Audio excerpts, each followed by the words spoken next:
Shalom, shalom. Brother Zariah Allah coming out with a lesson. And the lesson is, what is our blessing? I'm going to start off by giving all praises to Yahweh, Bahashem, Yahweh Shai, Bahashem, Rakah HaKadosh, and double honors to the apostles, great millstone, and the elders who rule well and teach well sound doctrine, and for teaching me this 100% truth. And I also want to say shalom to the hopeful elect.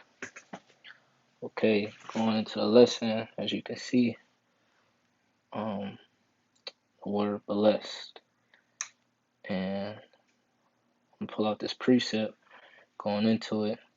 This is Genesis chapter 27 and verse 28. It says, "Therefore the Most High give thee of the dew of heaven and the fatness of the earth and plenty of corn and wine. Let people serve thee and the nations bow down to thee. Be Lord over thy brethren, and let the mother's sons bow down to thee. Cursed be every one that curseth thee, and blessed be he that blesseth thee." So in this chapter, it's talking about, Jacob and Esau preserving their blessing. And right here in verse 28 through 29, this is, the Most High giving Jacob his blessing. So when you go into that word, bless, which I'm going to get it in the blue letter,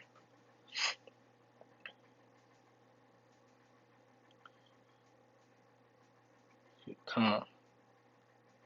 So you go into the word, what the Hebrew word is, barak. And it says to bless, to kneel, to be blessed, to be adored, to cause to kneel, to bless oneself, to praise, to salute, curse. Okay.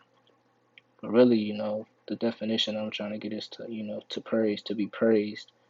And then when I go here to the etymology, it says right here, highly favored or fortunate.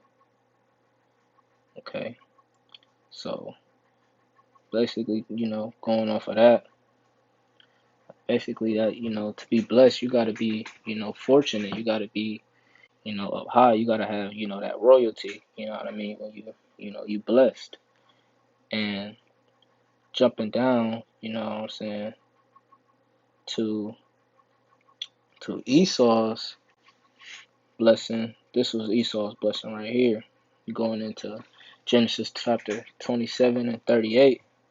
And it says, "Esau said unto his father, Hast thou but one blessing, my father? Bless me, even me also, O my father."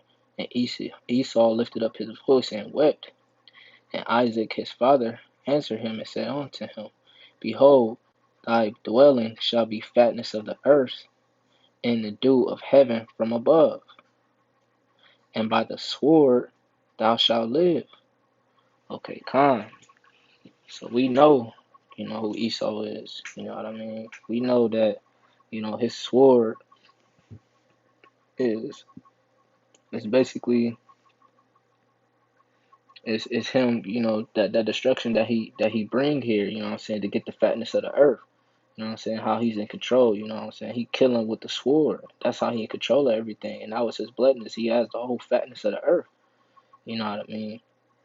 So I'm gonna get you right here. Let's jump back up to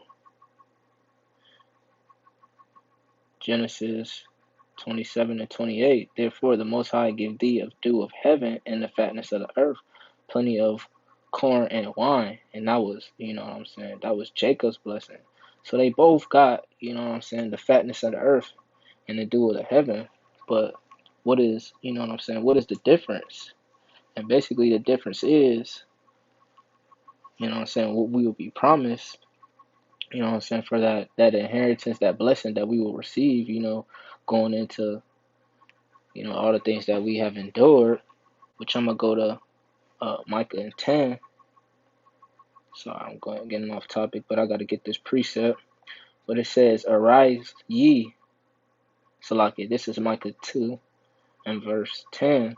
It says, "Arise ye and depart, for this is not your rest, because it is polluted. it shall destroy you, even with a sore destruction. So this whole, you know what I'm saying, this world, the things that we, dealing with, the things that we in, everything is polluted because this country, you know what I'm saying, was built off of blood. It's built with that sword, which was that sword was that blessing that Esau was given. You know what I mean? This is that, the whole fatness of the earth that he has. So it's like this ain't our rest, this ain't our blessing. It ain't our time yet, but our time will come. Which I'm gonna get that in.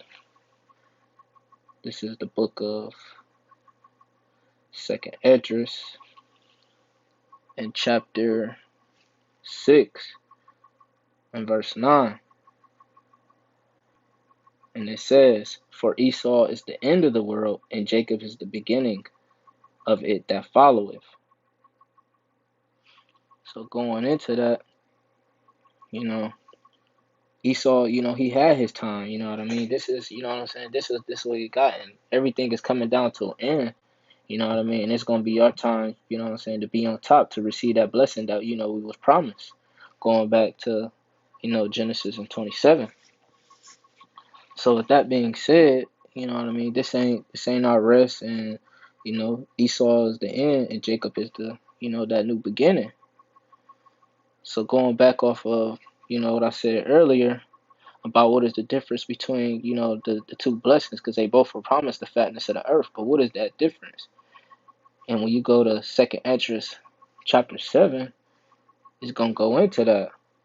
Which I'm gonna get that, come down to verse uh right here. Second Esdras chapter 7 and 43. It says, "But the day of doom shall be the end of this time, and the beginning of the immortality for to come, wherein corruption is past." So remember, Esau is that end, and Jacob is that beginning. This is that, that new beginning. You know what I'm saying? This is that blessing that we'll receive, which is that immortality. And basically, to back that up, we can go to First Peter chapter 5 and verse 4. And it says, "And when the chief shepherd shall appear, ye shall receive a crown of glory that fadeth not away." You know? So that shepherd is talking about Yahushua. And when he comes back, you know what I'm saying, we're going to receive that crown of glory that will not fade away. You know what I'm saying? Which is that, that immortality. So when you go to Second Esdras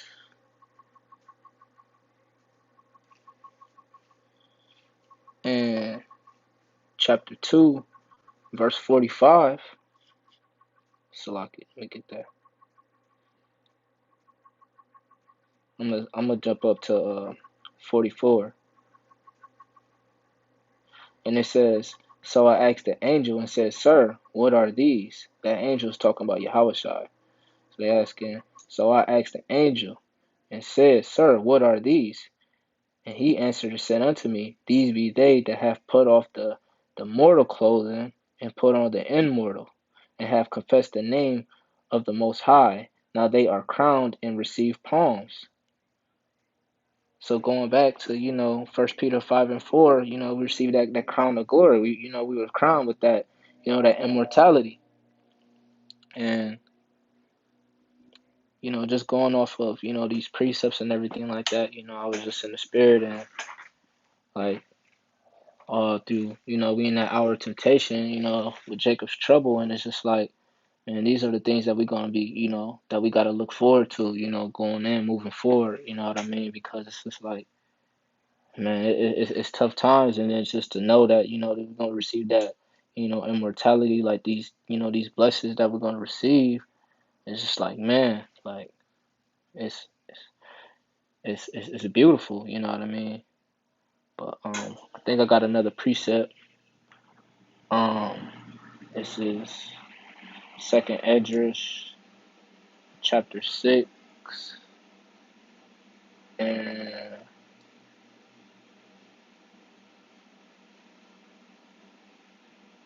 57, and then it says, And now, O Lord, behold, these heathen which have ever been reputed as nothing has begun to be lords over us and to devour us.